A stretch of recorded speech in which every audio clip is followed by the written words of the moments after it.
Testing, testing, 1, 2. Mic check. Testing, testing, 1, 2.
Good afternoon, everyone.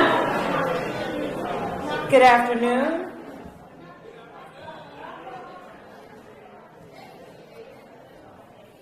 Out of respect for everyone's time, since we are definitely a few minutes past the hour, we're going to go ahead and get started.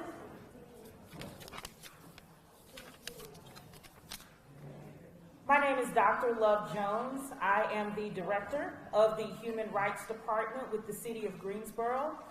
The Human Rights Department has a host of responsibilities serving as the arm of government designed to pull people from the margin to the center, making sure that we hold our community accountable for fair practices across the board, to include fair housing, public accommodations, as well as international support to our volunteer bodies who do this work front line with community members as liaisons to the council, as well as ensuring that we're committed to serving those who need a second chance by way of Thrive GSO. So in our five-pronged effort, fair housing is one of our critical responsibilities, where we serve on behalf of HUD as the substantially equivalent body able to investigate claims of discrimination by way of housing. And so for us, it is an honor to welcome you to this year's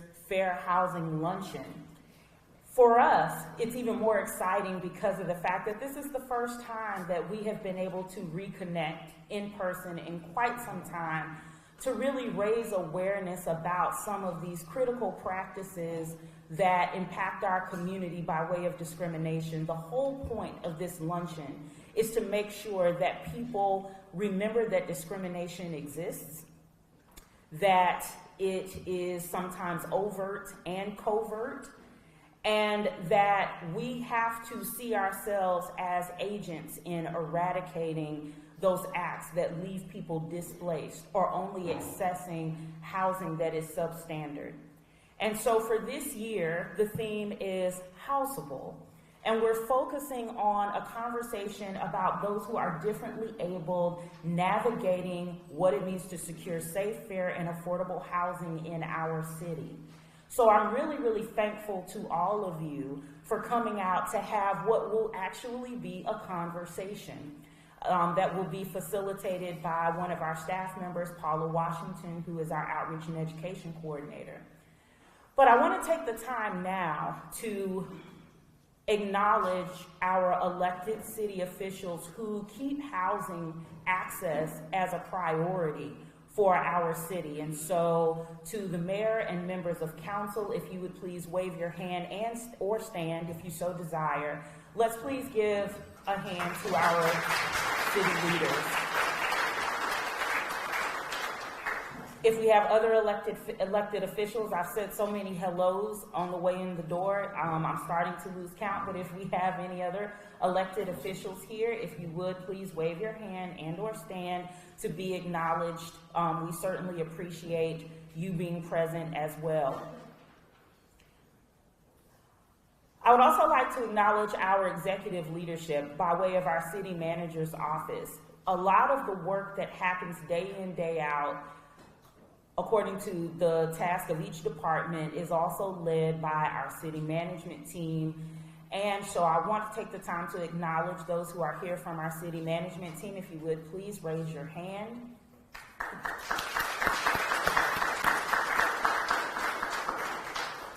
Trey, thank you for being here. Trey is the direct supervisor for our area, and so we're very, very grateful to have your support.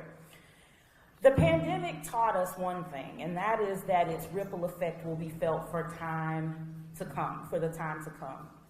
What happened at the heart of the pandemic, at the top of the pandemic, and now as we are prayerfully on the back end of it, we're going to see the ripple effect for several years. That's going to be the case across a lot of resource accessibility for our community. One thing to remember is that shortage creates selectivity. When we don't have enough of something to go around, we have the ability, there's a monopoly on how you make it accessible. You get to be more selective about who gets it. So whether it's a handful of candy or a handful of housing stock, you will see greater selectivity in who gets to access it. And that's part of why we're here today, because selectivity marginalizes the marginalized. For those who already have challenges with accessing housing, for those who already have challenges with affordability, with it being safe, with it being fair, when you increase the selectivity that comes with this pandemic and the back end of it, people are going to be pushed further and further, but it doesn't have to be that way.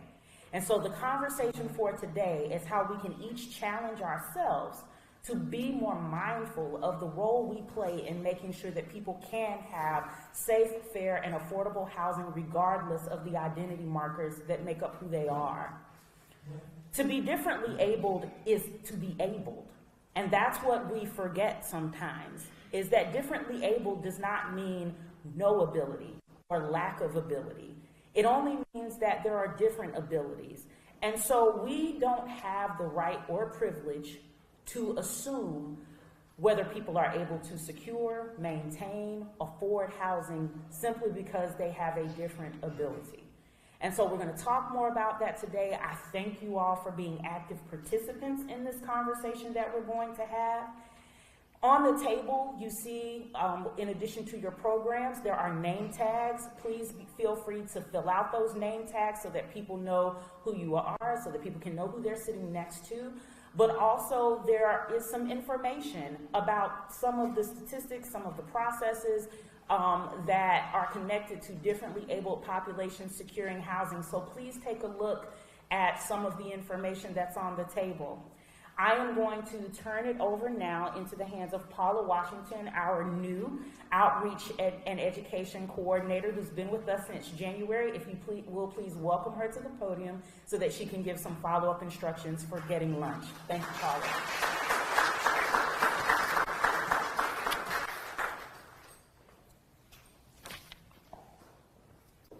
Good afternoon, everyone. We're going to go ahead and get you some food. So at this time, it's the front row would simply go out these double doors. And what we're going to ask is that if you'll go through the line and then use the Ruth Wicker exhibit, that round or rotunda area, to come back through and circle back. And so we'll just go by row. So at this time, at the front row, we'll go ahead on out these double doors and we'll get started. And meanwhile, if you will have conversation, also there are little bitty meeple. So there are little bitty people who represent an identity somewhere out in the universe. So as you also today are meeting and greeting, if you will just simply take a meeple, and we will talk about them a little bit later as we move throughout the day. Thank you.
Excuse me.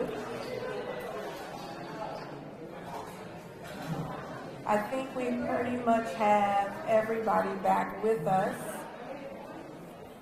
At this time, I'm going to encourage you to keep eating, but I want to bring up my teammate. Alan Hunt serves as our primary complaint officer, so he handles those fair housing complaints that come into our office. Also, he manages for us all the regulatory pieces that we need through the Housing and Urban Design Department for the Government, aka HUD. So at this time, please welcome Mr. Alan Hunt. So I know I'm getting old because these are out. So some of you have heard me speak for many years, and obviously this is the first time I'm donating the classes, so I feel I'm going to speak a little slower today, so I'm going to capture all things. So I'm going to go a little old man style. Am I loud enough? Okay, good. So, this is the theme here today is about access and disabilities and how that affects our lives.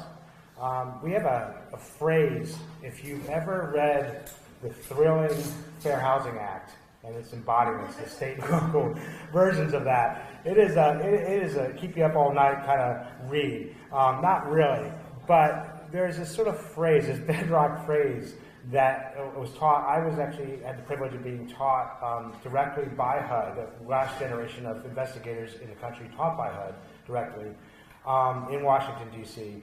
And one of the phrases I can remember, one of the former assistant secretaries of HUD told me, and told a class, but kind of pulled me aside, said, if you can remember that the right to use and enjoy that home is what makes it a home.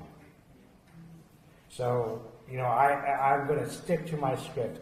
Love Dr. Jones is looking at me, and she knows that I want to go off script. So I'm going to stay on script today. I have 5 to 8 minutes, they told me, so I'm going to do it today. So, what is a disability? When we think about disability, we think about physical and mental impairments. The phrasing that you hear under the law is it substantially limits one or more activities of daily living or substantial life activities. That's kind of the technical jargon. What do we mean when we hear those kind of phrases, though? Because those kind of phrases don't translate into our hearts. I'm walking, I'm talking, I'm listening, I'm feeling. When you're in your home, you're navigating an environment. You're not just living somewhere. It's a part of your life. So when someone's renting a home, they should be able to expect to come into that home with equal value as somebody who has maybe a different ability spectrum than themselves. So when we're thinking about this, how do we create environments for all? How do we reduce dangers for all? There's these concepts about universal design. I don't know if you've heard that phrase or not, but it's these design concepts for elderly populations as well as for folks with different ability spectrums. And we need to try to create environments, that provide a full life for each individual. So when we think about disabilities, we ought not just to think about the wheelchair. This is this sort of iconic image we see. But, abilities or disabilities, however you want to talk about it, they come in a variety of packages. Some are seen and some are unseen. People have conditions like, I have a condition, a hearing condition, that some of you have known me for many years, you might not even know it, but I have a sensory auditory processing disorder. So I hear all the volume at the same time, the same level. So that can be challenging in a room like this for me. Being up here is challenging in a room like this for me. So now that some of you talk to me, Sharon's looking at me, she's talked to me many times, and so now it makes sense sometimes when I sound a little squirrely. No, I'm actually just trying to listen to you over all the competing noises. And so when we think about disabilities and we think about how do we create an environment free of discrimination, we need to say, okay, it's not me, but it's about we. How are we creating an environment that I'm welcoming, that you are welcoming? And I'm not going to assume, because what Mama said, I'm not going to spell it out, to assume what is your ability, what are your things. Let us embrace each other, let us tell the stories to each other so that we can create a different environment, a different place, a different community. So when we think about discrimination, there's these kinds of discrimination that can occur. Things that I directly do that I wanted to do. Like, for instance, I didn't want to offer you the same rates or conditions in the lease, right? And I've decided because of fill in the blank. Today we're talking about disability, but it could be race or religion, it could be national origin, it could be a lot of different things. It could be my gender or my gender identity or things like that. Could be the reason why I'm getting a different treatment. But today we're thinking about disability. So when we think about disabilities, we want to really center on, is the environment accessible to me? What does that mean? Can I get in and out of it without encumbrance, right? Are the doorways wide enough? Now these doorways, when we think about things like that, this kind of physicality of the environment, we're really talking about physical disabilities at that point. However, believe it or not, there's things like parking spaces. Say I have a mental disability. I had a case, and I'm going off script, so that's just what I'm going to do. So I had a case, where this person was a Marine. She was a Marine. She had retired. She was in Kosovo in some of the experienced genocide, saw genocide, fought against those evils in the world. And so after that, she had these 2 companion dogs, 2 emotional support animals, and so she had trouble navigating outside of her home. So these huge dogs, which are like small horses I could ride, would accompany her everywhere she goes. And she had asked her housing provider, can I have a parking space right in front of my home so it's easier, so I don't have to feel that tension, whatever. And they just totally ignored it. They thought that she was making it all up, and they just completely just put her aside. And until we stepped in, was she able to live fully, to use and enjoy. I'm going to repeat that phrase a few times today. So it's just a small example of something you couldn't see. But you have this person who put her life on the line for our country and for the people that were innocent, for children and for people like that. I mean, her story was amazing. I got to sit down with her and hear her story. And it's that's so important that we can step into people's worlds. And if we can do that, that's why this agency exists. That's why the city of Greensboro exists, to step into the lives of residents, to help and lift them up, to lift all voices. And I want you to think about that today. Are we lifting all voices? So we have usable doors. We have these physical things that the HUD expects. But I would like to say, shifting gears a little bit, we have these common issues. I'm just going to hit on a couple common issues you might hear, and you might have even asked yourself. There's these concepts about reasonable accommodations. When we have a certain ability spectrum, we might ask, can I have a modification done to the home? Or can I pay my rent at a different time of the month? And I'm asking these questions based on they're connected to my disability. So when somebody asks for that, a housing provider, if they're a conventional one, they have to process it just like a subsidized one would have to do it. Now, when it comes to modifications to your home, there's a little differences there. The subsidized housing providers have to pay for the modification up to the point when it starts becoming unreasonable. That's a little different, and so they can say, okay, we'll pay up to the they can pay up to the reasonable part, and you have to pay the unreasonable part, whatever. But in most instances, housing providers have to jump through an extraordinary hoop to deny you an accommodation based on your disability. They cannot go ask you about your disability. If anybody's asked you, housing providers asked you, what is the specific nature of your disability? You can give them my number. That is the question you don't want to ask. Because, were they asking, just think about this, were they asking the same question to the person who maybe isn't visually impaired or doesn't have a physical disability or, say, some type of processing disorder like myself? So those questions aren't being asked. I guarantee it. So when we think about right to use and enjoy, we need to be thinking about where's the honor for the person to give them the same amount of access that you and I may just so take for granted. So I'd like to also touch on not only financial burden and things like that to the housing providers, but when we're thinking about living in the home, we have a lot of these things called service animals and emotional support animals. I think some of you probably maybe even own one. Now, I don't want to belabor the point here, but I just want to say that if a housing provider has a no pets policy, that does not mean these assistance animals cannot come into the home. So if you have a housing provider denying that, you should be calling me. My name is Alan Hunt. I'm easy to find, way too easy to find. Some folks have me on speed dial. So if you experience that, just come on in.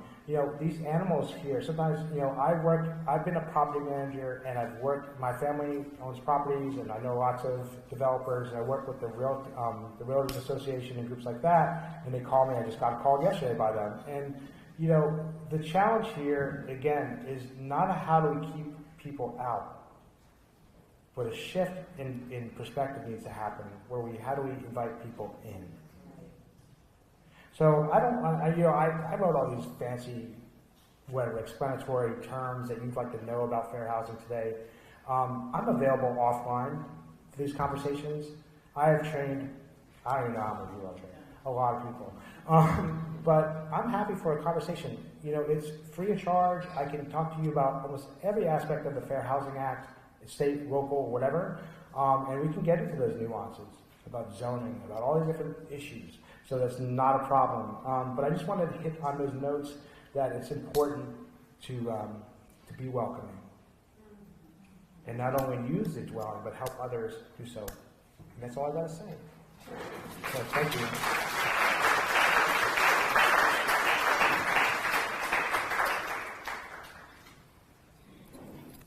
Thank you, Alan. And speaking of being welcoming, it is my pleasure to welcome our speaker for today. And I only want to use speaker because we're going to make this quick so we can get to the conversations that need to be had. But our next presenter is going to give words of focus today. And so we are happy to welcome Kentia Smith. She is with the NC Realtors, and she is the director of their Housing Foundation. She has received her master's in social work from West Virginia University in 2011.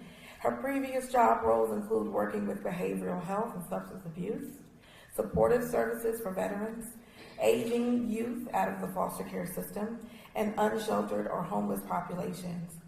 Kentia is currently serving as vice chairperson for the City of Greensboro Human Rights Relations Committee, and she also is vice chairperson for the Mayor's Board of People with Disabilities. If you would please extend a warm welcome to Ms. Kentia Smith.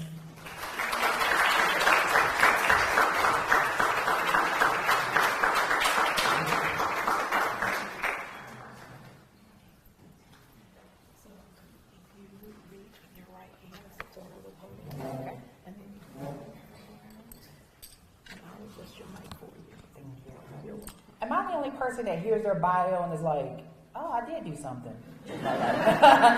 I don't want to take up too much of your time, but I was invited to speak not only as a person with a disability, but as someone who has helped people through the housing process. I think it was brought up earlier about the COVID virus and how it impacted housing. And for me, I think working in my previous employment with Partners in Homelessness, I had a full scope of that. I always tell people that COVID presented homeless people who have never been homeless had it not been for the pandemic. We saw such an increase after the pandemic of homeless families because we had mothers who could not go to work because they were a bartender or they were working at a restaurant and no longer could do those types of jobs. One thing leads to another. I can't pay my rent. What happens? Then I'm getting behind my rent. Then I get behind my rent. What happens? I get evicted. What happens then? Me and my family are all homeless now. And so when it comes to housing, I just really hope people know housing is imperative. I often, when I go to different programs, especially about economic development, and they don't have anything about housing, and I'm always confused because I'm like, if you don't have a start with housing, you can't do economic development. A person has to have 4 walls and a roof to be able to be sufficient. And, often when you work with the homeless, you'll hear, things like, well, if they really wanted to stop being homeless, they get a job, they do this.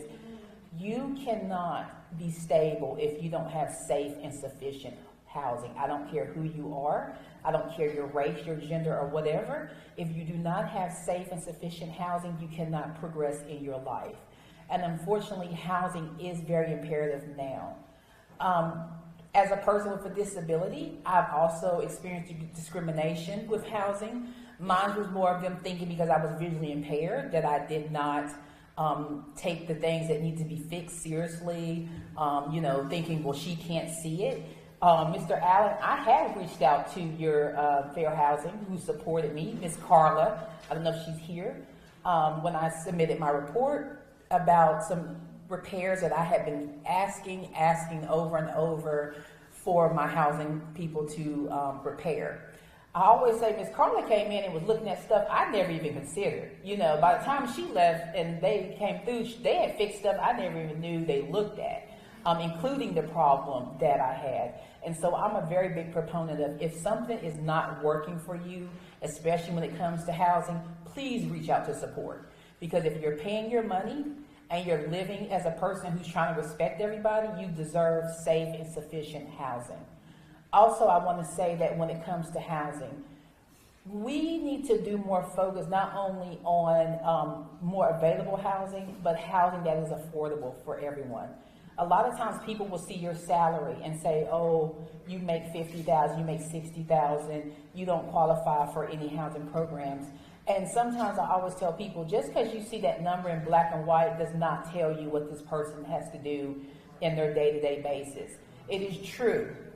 A third of people use their income to pay for housing. That is the truth.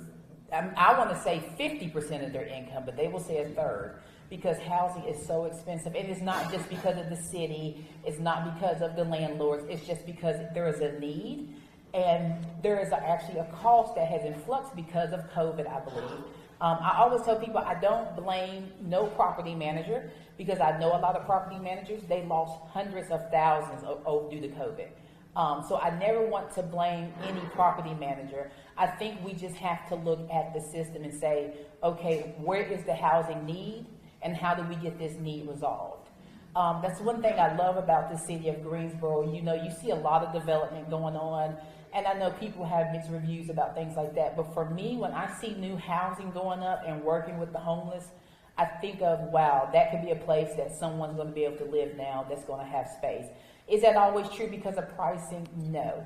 But I do think that as we see more housing development, that is encouraging to me that we are trying to make space for other people. When it comes to going for housing support, anyone who's in here who works with a housing program, please remember your attitude, your perception towards these clients who are coming to you is very important. I cannot tell you how many clients I've worked with over the years who felt so disrespected, so looked down because of this landlord or the housing representative seeing them as unworthy. And I just often feel so angry by that, because everyone has a past, everyone has a history, you know, including our people who've had a legal history. It has always been bothersome to me that that is a barrier for them when it comes to housing. I go to jail, I do my time, I pay my debt to society, but I come out and I have to leave homeless because no one wants to rent to me because of my background. So I really want to stress today that when you are working with people with housing, whether you are the housing support agency or you are the person who's in need of housing, let what you need be first and foremost. A lot of times when people are desperate for housing, they will tolerate anything, and that's just not fair. A lot of times, this is definitely in our international community, they do not want to report the landlord because their fear is that they will lose their housing altogether. And it's sad that we have to deal with things like that. So I always encourage people, when you go for housing, if you're going to be paying your money, ask questions, ask thorough questions, document. You know, like I said, I had called fair housing. I never thought about, you know, until it was brought to my attention, you know, did I document everything that I had requested? Did I have dates that I didn't request? So even documenting anything that occurs to you when you're trying to get housing, because those things is what makes a difference, is you showing the evidence of this is what I've attempted to do, this is what I've tried to reach out and get support with, and I've been denied. Also, I always say, when you have a great property manager, especially if you're working for the housing authority, any type of rapid rehousing program, please give them appreciation. I know we can criticize a lot of property managers who we feel are slumlords, but there are some really great property managers too, especially with the clients I've had who went above and beyond to try and help them with housing and get them housed. And so, like I said, when it comes to being a person with a disability, as well as being a professional helping people with housing, I always try to say that, remember, everyone is one paycheck away from being homeless. You may not want to admit that. We all want to say we ballers and stuff, but everyone, until you reach that, you know, level of wealth, is one paycheck from being housing. So I put that out there because just think about that one paycheck not having for you, and then what could go down from there. Also, I just want to wrap up by saying it is not easy being a person with a disability. People think it looks easy because you're so confident, but it is not easy. You face this world with a limitation of a sense. Senses are very important. Sight is very important. So when people encounter you and you have that lack of sense, there are often times that they don't understand. They don't know what help you need. Be open with your housing support, your landlords, about what you need. even if they've never done it before, they can do it this time because those needs are important. I believe Mr. Allen was talking about someone needing a disability parking. I can relate to that. I actually did have to reach out to my previous landlord and say, hey, can I get a parking space in front of my home? Because the parking lot was so small. I don't know if any of you ever lived in an apartment where it's like a car here and a car there because you're so close. But also because it was just easier for me to get in and out, especially being the mother of 2-year-old twins. And so I actually kind of had a battle with that. Getting it approved, and then also neighbors respecting that was my parking. So I always say when it comes to housing and being disabled, mention your needs. I always say advocate for yourself, advocate for others, but always advocate because change does not happen until people make it happen. And a lot of times we don't recognize the change that needs to happen until we make it happen. And so I just want to end on that note and let everyone know that housing is imperative. Housing is something we always are going to need. And I just really hope that as we move forward in each year with the fair housing, we can come up here and stand and say, hey, we've reduced our homelessness by this point. Hey, we have families who are living in housing that they can afford and not, depleting their whole income. Like I said, everything is centered around housing. If you don't have them 4 walls and a roof, you really don't have much you can do with anything. So that's just kind of what I wanted to say.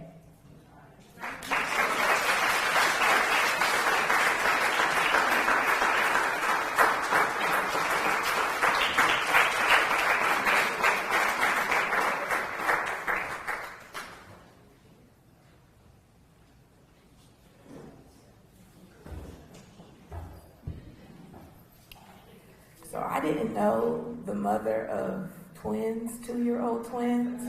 My childhood bestie is the mother of 2-year-old twins, and so bless you, she is always tired. I can only imagine.